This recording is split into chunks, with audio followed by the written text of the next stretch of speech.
प्रसारित करत आहोत डॉक्टर B.M. हिरडेकर लिखित पाषाण पालवी या आत्मचरित्राचं क्रमशः वाचन. वाचक स्वर आणि सादर करते प्रवीण चिपळूणकर.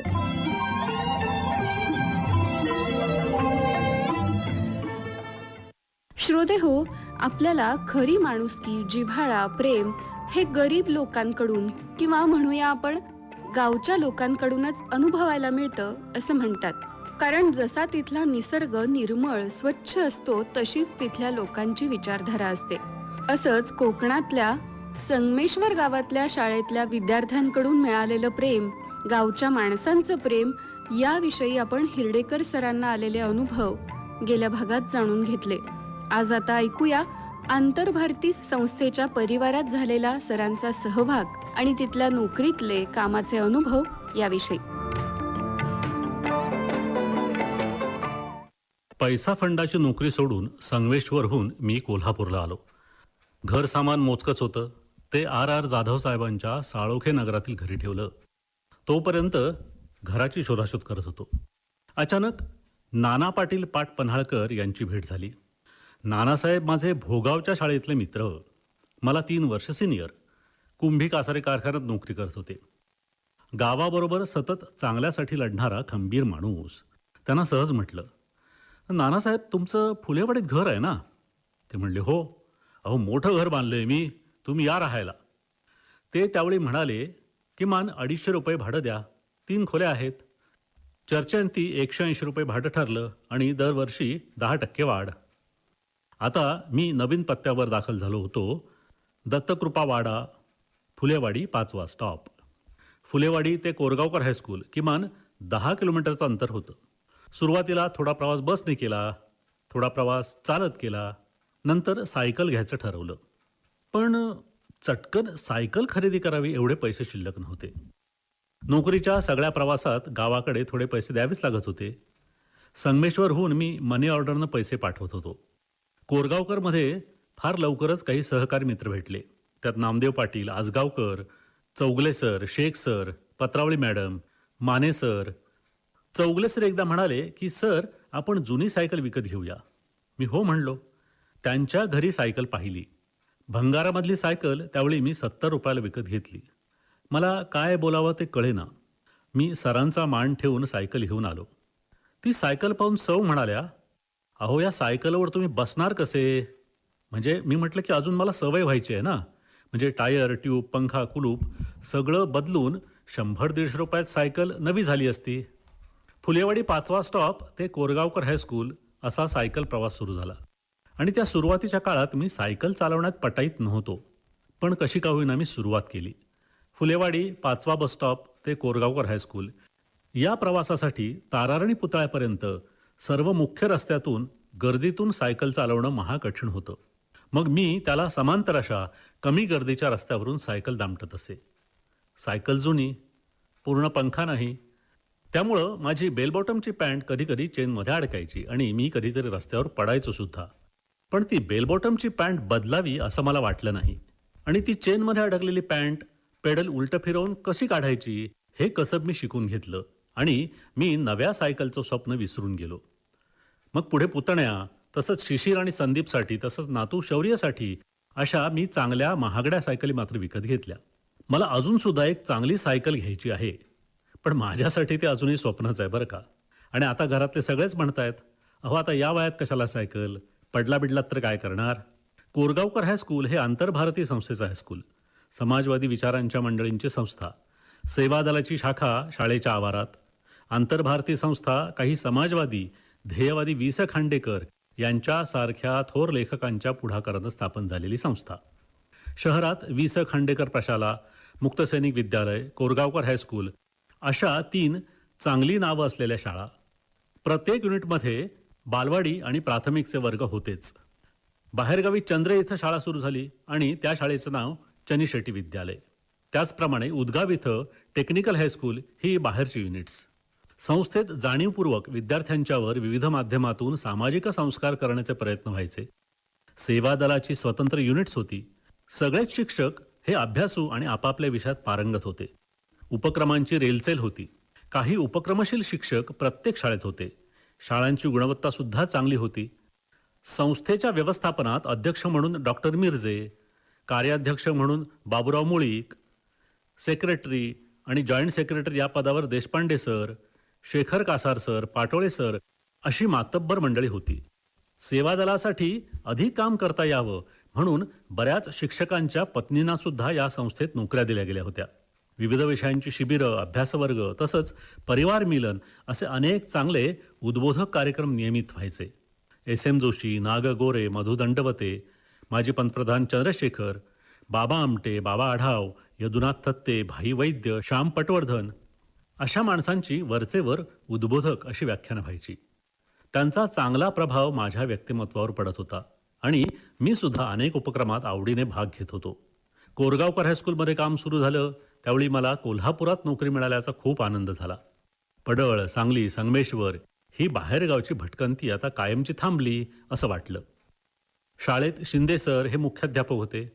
शांत आणि सभ्य गृहस्थ. शशिकांत महाडेश्वर हे पर्यवेक्षक होते. महाडेश्वर सर कामकाजाचं वाटप करायचे. स्वतः मराठी इंग्रजी हे मन लावून शिकवायचे आणि सगळे तास व्यवस्थित झाले पाहिजेत म्हणून कायम आग्रही असायचे. आम्ही काही शिक्षक त्याच्यामध्ये Chougule sir, Shaikh sir, Patrale madam एक गट करून झोपडपट्टीत नेहमीच जात असू. सदर बाजारातील मुलं, कदमवाडी, भोसलेवाडी, जाधववाडी इथली शेतकरी कुटुंबातली मुलं, विचारेमाळ झोपडपट्टीतील अगदी गरीब मुलं, थोडीफार ताराबाई पार्कातून येणारी सधन वर्गातली मुलं होती. अशा सगळ्या प्रकारचे विद्यार्थी आमच्या शाळेत होते. शाळा सुटल्यानंतर आम्ही जास्त वेळ विचारेमाळ झोपडपट्टीत जात असू. मुलांना अभ्यासाबाबत विचारणं, इतर काही अडचणी आहेत का किंवा शाळेच्या पालक भेटायला उपस्थित राहण्याबाबत सूचना करणं, काही प्रसंगी ताराबाई पार्क, रुईकर कॉलनीमधून जुन्या वह्या, कपडे आणून या झोपडपट्टीतील मुलांना त्याचं वाटप करणं, अशा प्रकारचं काम कुणीही न सांगता आम्ही उत्स्फूर्तपणे करत होतो. झोपडपट्टीत आणि कदमवाडीत अनेक पालकांच्या चांगल्या ओळखी झाल्या होत्या. शैक्षणिक कामाबरोबरच सामाजिक कार्य आणि वृक्षारोपणाच्या वरचेवर मोहिमा, कधीकधी या उपक्रमांच्या रेलचलीत नियमित शिक्षण हरवते की काय असं वाटायचं. सेवादलाचं कामकाज, शाळेचं कामकाज आणि शालाबाह्य कामकाज असं मिळून खूप काम व्हायचं. शिवाय दैनंदिन कामं असायचीच. काही शिक्षकांना ही कामं जास्त होत आहेत असं वाटायचं. पुढे माझी दोन्ही मुलं मी याच शाळेत 1ली ते 10वी पर्यंत शिकवली.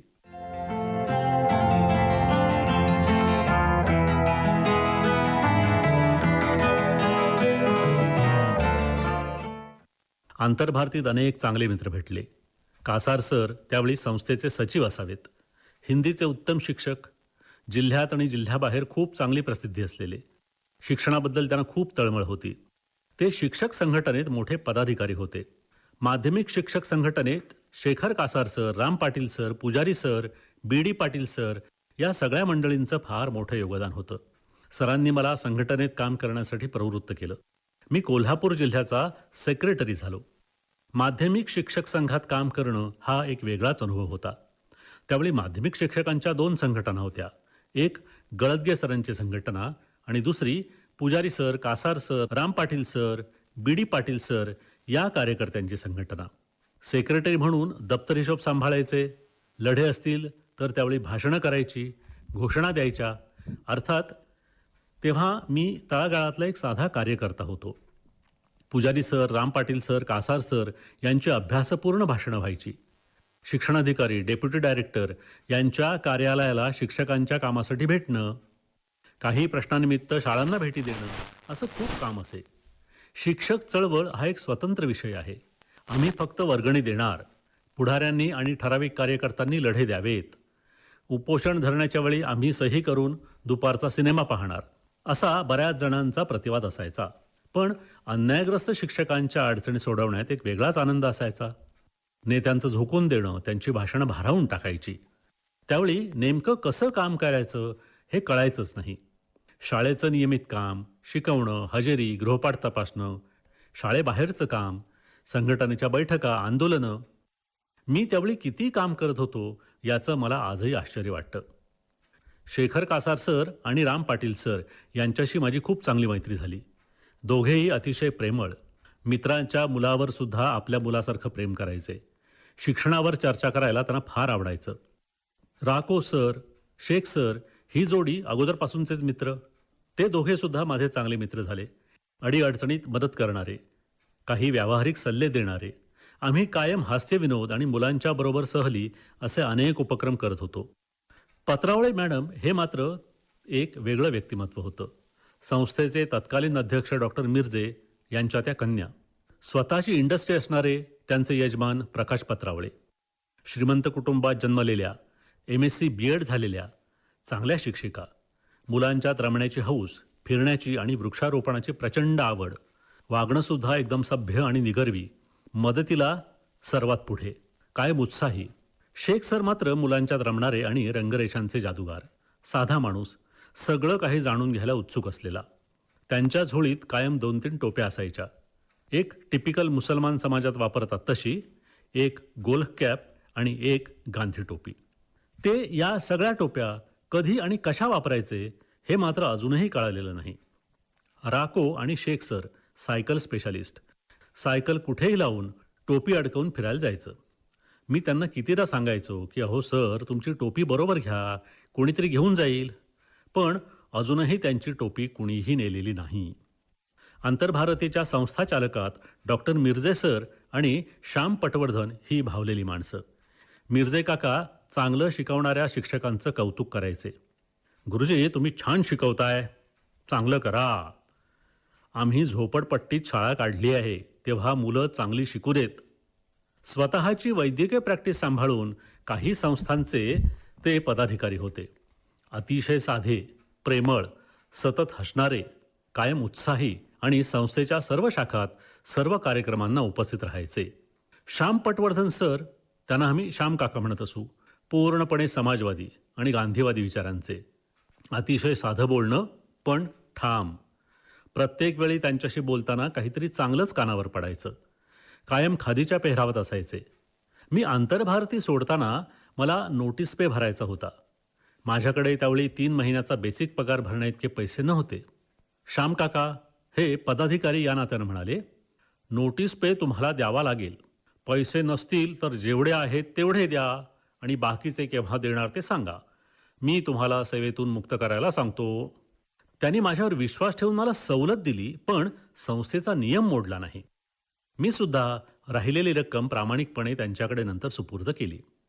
गांधीजी, साने गुरुजी, वि.स. खांडेकर, विनोबाजी अशा माणसांच्या सहवासात वाढलेला हा माणूस कसा वागतो आणि विचार करतो याचं श्याम सर म्हणजे साक्षात दर्शन होते. श्रोते हो, आपण ऐकत आहात डॉक्टर B.M. हिरडेकर लिखित पाषाण पालवी या आत्मचरित्राचं क्रमशः वाचन.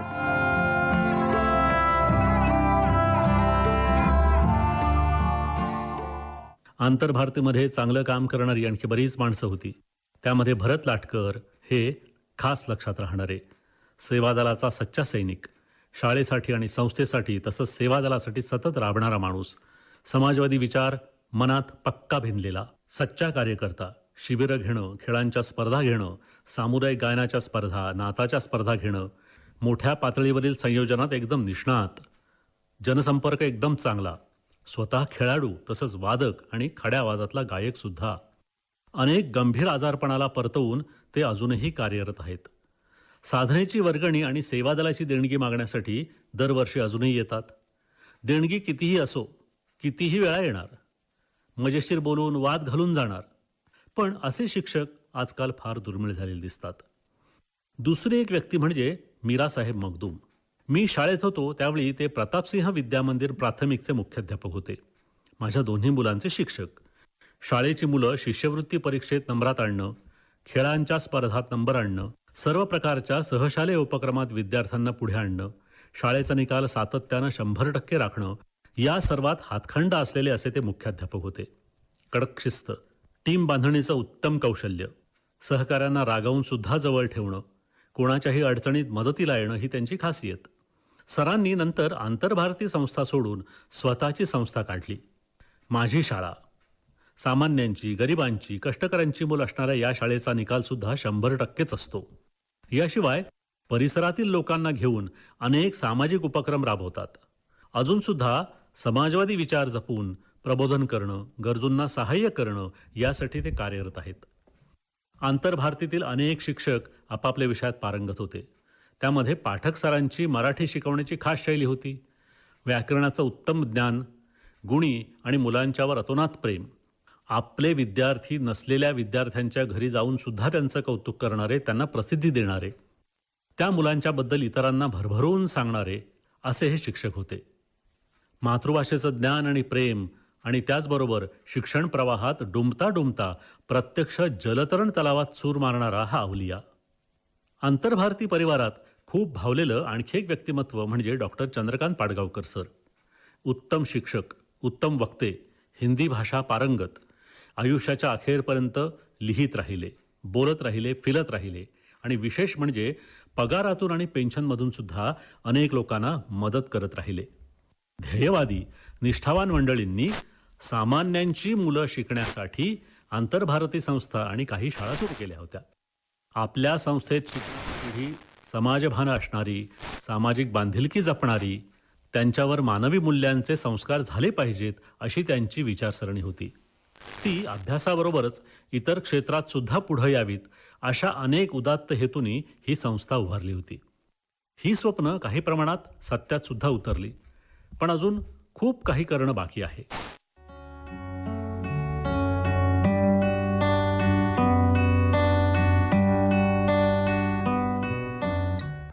आयुष्याच्या प्रवासात एक दोन अवगुणांसाठी अख्खा माणूस नाकारता येत नाही. त्याचा शेवट काय तर आपण एकटेच राहतो. You must be able and kind enough to accept your friends with their faults. सर्व दोषांनी मुक्त माणूस सापडणं कठीण आहे. काही जणांना दोषांसह मित्र मानावं लागतं असं मला वाटतं, नाहीतर सगळंच जग वैरी ठरतं. मी ज्यांना मित्र मानलं त्यांना मित्रच मानलं. आयुष्यात कधीच कुणी एकमेकांचे कायम शत्रू किंवा कायम मित्र राहत नाहीत. आंतरभारतीत काम करताना वाटायचं की आपण पूर्ण वेळ सेवादलाचं काम करावं, बाबा आमटेंच्या आनंदवनात जावं, शिक्षक संघटनेत पूर्ण झोकून द्यावं. पण घरच्या परिस्थितीमुळे आणि जबाबदारींच्यामुळं मला हे करता आलं नाही. त्याची कधीकधी खंत वाटते. पण पुढं प्रत्यक्ष काम करता आलं नाही तरी चांगलं कार्य करणाऱ्यांना सर्वतोपरी बळ देण्याचं काम मात्र चालू ठेवलंय. कोलमडणारी माणसं आणि धडपडणारी मुलं मला उभी करता आली आणि हे अजूनही सुरू आहे. महाविद्यालयीन स्तरावर काम करताना मी कधीकधी लोकवाङ्मय गृहात पुस्तक खरेदीसाठी जात होतो. तिथं marks, angel, Stalin, Pablo Neruda हे ओळखीचे झाले. मॅक्झिम गोर्की, चेकॉव्ह, कम्युनिस्ट मॅनिफेस्टो, साम्यवादाचा जाहीरनामा हे सगळं आजही माझ्या संग्रही आहे. जीवनाचा प्रवास हा काही मूल्यविचार आणि विचारधारा घेऊन करणं आवश्यक असतं, नाहीतर उपयोग काय. मला आठवतं आणि कळतं तेव्हापासून कुठल्याही स्तरावर मी कसलाही मुहूर्त पाहिला नाही. अगदी लहानपणापासून घरात कधीच देवपूजा सुद्धा केली नाही. आईला मात्र देवपूजा आवडायची. मी मात्र तिलाच देव मानलं होतं. तिच्यासाठी मी पाणी आणायचो, फुलं आणून द्यायचो. मी माझ्या कोणत्या समारंभात कसलाही धार्मिक विधी केला नाही. कोणत्याही पर्यटनाच्या वेळी पाळीत उभं राहून देवदर्शन घेतलं नाही. धडपडणाऱ्या मुलांना मदत करणं, नाउमेद झालेल्यांना उमेद देणं, बिघडलेल्या मुलांना समुपदेशन करून मार्गावर आणणं, उत्तम कामगिरी करणाऱ्यांना शाबासकी देणं, उपकार मदत केलेल्यांप्रती कृतज्ञता व्यक्त करणं, गुणवत्तेच्या दिशेनं प्रयत्न करणाऱ्या संस्थांना मार्गदर्शन करणं, खचलेल्या मित्रांना उभारी देणं, श्रेष्ठांना आठवणीनं आस्थेनं फोन करणं, महत्त्वाच्या विषयावर व्याख्यानं देणं, लेख लिहिणं. आपल्याला अनेकांनी खूप काही दिलं, पण आता याच्यापुढे आपण मात्र देत राहावं. पुस्तक असो, पेन असो, इतर काही भेटवस्तू असोत किंवा कधीतरी चहा प्यायला, आईस्क्रीम खायला या, तिथं गप्पा मारू असं सांगणं, अशा अनेक गोष्टी आम्ही दोघं करत असतो. आणि हे करताना डावा उजवा, या जातीचा त्या धर्माचा असा विचार आम्ही कधीच केला नाही. माझ्या मित्रमंडळीच्या मध्ये अनेक धर्माचे, जातीपातीचे लोक अगदी माझ्या जीवाभावाचे मित्र आहेत. अनेक जातीच्या मुलांवर माझ्या मुलांइतकंच मी प्रेम करतो. सर्व बंधनांशिवाय फक्त निखळ माणूस म्हणून निर्मळ मनानं, दयाळू अंतःकरणानं जगणं सोपं आहे आणि नक्कीच क्लेशकारी नसून आनंददायी आहे असं मला वाटत आलेलं आहे. पद, पैसा, स्थावर जंगम या गोष्टीत अहंकार, अहंभाव, स्पर्धा यामध्ये कितीतरी माणसं अडकून जातात. महात्मा फुले, रसेल, नेल्सन मंडेला, गांधी यांची स्थावर जंगम कोण विचारतो? प्रकाश आमटे, अभय बंग, रवींद्र कोल्हे यांना जात कोण विचारतो? कशासाठी अट्टहास आणि आक्रस्ताळी भूमिका? मी कोण आहे, माझे विचार काय आहेत, याचं प्रदर्शन इथे तिथे सगळीकडे करण्याची आवश्यकता नाही. अरे भाई, तूने ही उलझने इतनी बनाई, अब सुलझाने का वक्त आया तो तेरे पास समय नहीं. अशी मात्र आपल्या सर्वांची स्थिती झालेली आहे.